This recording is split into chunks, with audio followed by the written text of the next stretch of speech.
దయచేసి మీకు కూడా పిల్లలు ఉన్నారు, మీకు కూడా పిల్లవాడు ఉన్నాడు. మీ ఇంటికి మా ఇల్లు ఎంత దూరమో మా ఇంటికి మీ ఇల్లు కూడా అంతే దూరం సార్. దయచేసి తెలుగుదేశం పార్టీ యావత్తు చెప్తామన్నా, ఒక బలహీన వర్గాల వ్యక్తి జోగి రమేష్ కృష్ణా జిల్లాలో అంచెలంచెలుగా ఎదిగాడు. ఒక బలహీన వర్గాల వాడు, ఒక గౌడ కులస్తుడు ఎదిగితే హర్షించాల్సింది పోయి మీరు మా మీద కక్ష కట్టి మమ్మల్ని జైలు పాలు చేస్తే మీరు ఆనందం పొందుతారు. ఏంటి దుర్మార్గం? హుందాతనం గుర్తులేదా? ఈ రోజు నువ్వు తప్పు చేసి దొరికిపోయిన తర్వాత కులాన్ని వాడుకుంటా ఉన్నావు. ఆ రోజు అమర్నాథ్ గౌడ్ అనే ఒక చిన్న బాలుడు చనిపోతే నువ్వు వచ్చి కులం అన్నం పెడతదా అని అడిగావు. ఆ రోజు కులం గుర్తులేదా? ఈ రోజు గౌడ బిడ్డ లేదా బీసీ బిడ్డ అన్యాయం జరుగుతా ఉంది అన్నావు. మీ అందరూ కూడా చూడాలి క్లియర్ కట్ గా, ఆ రోజు ఈ రోజు కూడా అన్న మాటలు. ఎంతకాలం పాటు కులాన్ని తాకట్టు పెడతారు మీరు? కుల సంఘాలుగా వచ్చిన మీ పెద్దలు కూడా అడుగుతా ఉన్నాం, ఇక్కడ స్థానిక శాసనసభ్యులు అడుగుతా ఉన్నాం, కులాలు కూడి పెడతాయా? మన కులం మనం కాపాడుకుందాం, కానీ కులాన్ని రెచ్చగొట్టే కార్యక్రమం, ప్రభుత్వం మీద బురద జల్లే కార్యక్రమం ఒక బలహీన వర్గాల వ్యక్తి జోగి రమేష్ కృష్ణా జిల్లాలో అంచెలంచెలుగా ఎదిగాడు. ఒక బలహీన వర్గాల వాడు, ఒక గౌడ కులస్తుడు ఎదిగితే ఇది అంటే చిన్న బాలుడు 14 సంవత్సరాల బాలుడు చనిపోతేనే కులం అన్నం పెడతదా? అయితే బీసీ సంఘాలు ఎందుకు వచ్చారు అని చెప్పి బెదిరించినట్టు వ్యక్తి. అంటే నువ్వు ఏమి చేశావని చెప్పి బీసీలు నీ వెనుమంట ఉండాలండి? ఏ రోజైనా నేను ఇంత చెప్పినట్టుగా బీసీలు బాగుపడే విధంగా, లేకపోతే బీసీలకి మెరుగైన జీవన పరిమాణం వచ్చే విధంగా చేశావు. కేవలం నీ వ్యక్తిగతంగా మీ యొక్క వ్యక్తిగత లబ్ధి కోసం, నీ కుటుంబ లబ్ధి కోసం చేసినటువంటి ఈ భూ ఆక్రమణ రుజువు అవుతుంటే దాన్ని నువ్వు రాజకీయం పులిమించుకుని దాన్ని మళ్ళా నువ్వు కులాలు మతాలని చెప్పేసి రెచ్చగొట్టే ధోరణి ఎవరు చేస్తా ఉన్నారండి? అది జగన్మోహన్ రెడ్డి వైసీపీ యొక్క తత్వం. తెలుగుదేశం పార్టీ ఎప్పుడు కూడా ఎవరిని కూడా మోసపూర్వకంగా ఇరికించాలని కానీ ఎవరిని ఇబ్బంది పెట్టాలని ఆలోచన చేయదు. అలా చేసే తత్వం ఉంటే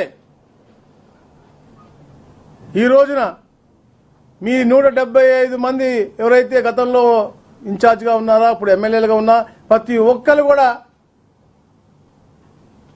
బయట తిరిగేవాళ్ళు కాదు. మీ పర్సనల్ విషయాలు ఉంటాయి, వాటిల్లో ఎప్పుడు దూరం. ఇది పగడబందీగా మీరు హయాంలో ఉన్నప్పుడు అన్యాయంగా పక్కన ఉన్నటువంటి అగ్రిగోల్డ్ భూమిని కబ్జా చేశారు కాబట్టి, అది రుజువైంది కాబట్టి, గతంలో కూడా దీన్ని అన్ని పత్రికల్లో కూడా క్లియర్ గా వచ్చాయి. కాబట్టి నీకు గౌడ కులం గురించి గాని బీసీ కులాల గురించి గాని మాట్లాడే అర్హత నీకు లేదు అని చెప్పి నేను ఈ సందర్భంగా తెలియజేస్తా ఉన్నా. పెడలలో తంతే పెనమలూరు వచ్చావు. పెనమలూరులో మొట్టమొదటి రోజునే చోడవరం విశ్వకోరిలోకి వెళ్లి దందా మొదలెడితే ఆ రోజున ఆనాడు అక్కడ ఉన్నటువంటి బోడే ప్రసాద్ గారు నేను అర్ధరాత్రి వచ్చి ఆ దందా ఆపిన మాట వాస్తవం కాదా అని చెప్పి నేను అడుగుతా ఉన్నా. ఇవాళ గౌడ కులానికి నువ్వేం చేసావని అడుగుతున్నా, బీసీ కులాలకు నువ్వేం చేసావని అడుగుతున్నా. ఇవాళ గౌడ కులం అంటే మొట్టమొదటగా గుర్తొచ్చేది ఈ రాష్ట్ర చరిత్రలో ఉమ్మడి రాష్ట్రంలోనే డాక్టర్ సర్దార్ గౌతులచ్చన గారు. గౌడ కులం కోసం ఆనాడు అసెంబ్లీలో టంగుటూరి ప్రకాశం పంతులు గారు మరి ఏదైతే కళ్ళుని మద్యపానం అంటే కుదరదని చెప్పి అవిశ్వాస తీర్మానం పెట్టి దేశ చరిత్రలో మొట్టమొదటిసారిగా ఒక ముఖ్యమంత్రిని గౌడ కులం కోసం పదవీ చిత్రుణ్ణి చేసినటువంటి చరిత్ర డాక్టర్ సర్దార్ గౌతులచ్చన గారిది. అలాంటి సర్దార్ గౌతులచ్చన గారు మనవరాలు శిరీషమ్మని ఎన్ని రకాలుగా నీ పేడి బ్యాచ్, నీ వైసీపీ బ్యాచ్ ఏడిపించారయ్యా. సోషల్ మీడియాలో ఎంత చెప్పుకోలేని విధంగా పోస్టులు పెడితే ఒక్కరోజు నువ్వు మాట్లాడావా అని చెప్పి నేను ఇవాళ సూటిగా నిన్ను అడుగుతా ఉన్నా. ఇవాళ నువ్వు మాట్లాడుతా ఉన్నావు. గౌడ కులం నువ్వు అవినీతి సామ్రాజ్యంలో మునిగి తేలినటువంటి వ్యక్తివి. నీ బట్టి దయచేసి మా గౌడ కులానికి రాయొద్దని చెప్పి నేను ఇవాళ మేము తెలియజేస్తా ఉన్నా. గౌడ కులం అంటే రాయలసీమలో కేఈ కృష్ణమూర్తి గారు, కేఈ మాదన్న గారు వాళ్ళు అక్కడ సేవ చేశారు. అదేవిధంగా గోదావరి జిల్లాలో దొమ్మేటి వెంకటరెడ్డి గారు, కృష్ణా జిల్లాలో ఒక కొనగళ్ళ గణపతి గారు, ఒక పలగాని ప్రభాకరరావు గారు, వాళ్ళు గౌడ బడుగు బలహీన వర్గాలకి సేవ చేసినటువంటి నాయకులు.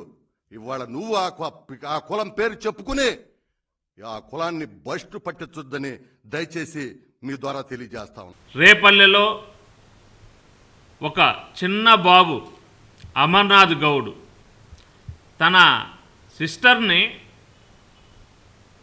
జగన్మోహన్ రెడ్డి సామాజిక వర్గం వారు ఇబ్బంది పెడుతున్నారు అని వారిని అడిగితే వారు ఆ పిల్లవాడిని ఎంత దుర్మార్గంగా చంపేశారో మనం చూసాం. చివరికి ఆ బాబుని అమర్నాథ్ గౌడ్ని నోట్లో మూత్రం పోసి పెట్రోల్ పోసి తగలబెట్టినటువంటి పరిస్థితి ఆయన ప్రభుత్వంలో ఉన్నప్పుడు. ఆ రోజు మంత్రి గారిని బీసీ సంఘాలన్నీ వెళ్ళి అడిగితే బీసీ సంఘాలు కూడు పెడతాయా, కులం కూడు పెట్టిద్దా అని చెప్పేసి వీరందరితో అన్న మాటలు మర్చిపోయినట్లున్నాడు. ఈరోజు అతని దాకా వస్తే, అతని కొడుకు దాకా వస్తే కానీ బీసీలు అంటే ఏంటో, కులం గౌరవం అంటే ఏంటో ఇప్పుడు తెలిసి వచ్చింది. కాబట్టి ఈరోజు నువ్వు ఏదైతే మాట్లాడుతున్నావో గతంలో కూడా ఇదే విధంగా మీరు ప్రవర్తిస్తూ ఉంటే ప్రజలు మిమ్మల్ని గౌరవించేవాళ్ళు. కానీ అసలు గౌరవం అనే పదానికి విలువ లేకుండా మాట్లాడే భాష నీ భాష మొదటి నుండి కూడా. ఆ రోజు ఏం మాట్లాడావు? నీ నోటికొచ్చినట్టు ఏమి బూతులు తిట్టావు? ఒక మంత్రి అన్న జ్ఞానం కూడా లేకుండా చంద్రబాబు నాయుడు గారిని, లోకేష్ గారిని, పవన్ కళ్యాణ్ గారిని, ప్రతి ఒక్కరిని కూడా నీ నోటికొచ్చినట్టు తిట్టి నీ ఇష్టం వచ్చినట్టుగా జగన్మోహన్ రెడ్డి గారిని చూసుకొని వెర్రివీగేవే. ఈరోజు అవన్నీ నీకు కనిపించడం లేదా? కాబట్టి నీ వెనక ఎవరూ లేరు. నువ్వు బీసీనని చెప్పుకుంటే నమ్మే పరిస్థితుల్లో ఎవరూ లేరు. బీసీలు ఎవరు కూడా నీపై సానుభూతి చూపించే పరిస్థితి ఎక్కడా కూడా ఈ రాష్ట్రంలో లేదని చెప్పేసి తెలియజేస్తా ఉన్నాను. కాబట్టి నువ్వు చేసిన తప్పుకి ఖచ్చితంగా శిక్ష అనుభవించి తీరాల్సిందే. చట్టపరంగా శిక్ష నీకు పడాల్సిందే. నీవైనా, నీ కొడుకైనా, లేదా ఈ జగన్మోహన్ రెడ్డి ప్రభుత్వంలో చేసినటువంటి తప్పులు చేసినటువంటి ప్రతి ఒక్కరు కూడా శిక్షలు అనుభవించక తప్పదు. చట్టపరంగా ఈ ప్రభుత్వము, ఈ కూటమి ప్రభుత్వము నిర్ణయాలు తీసుకుంటుంది.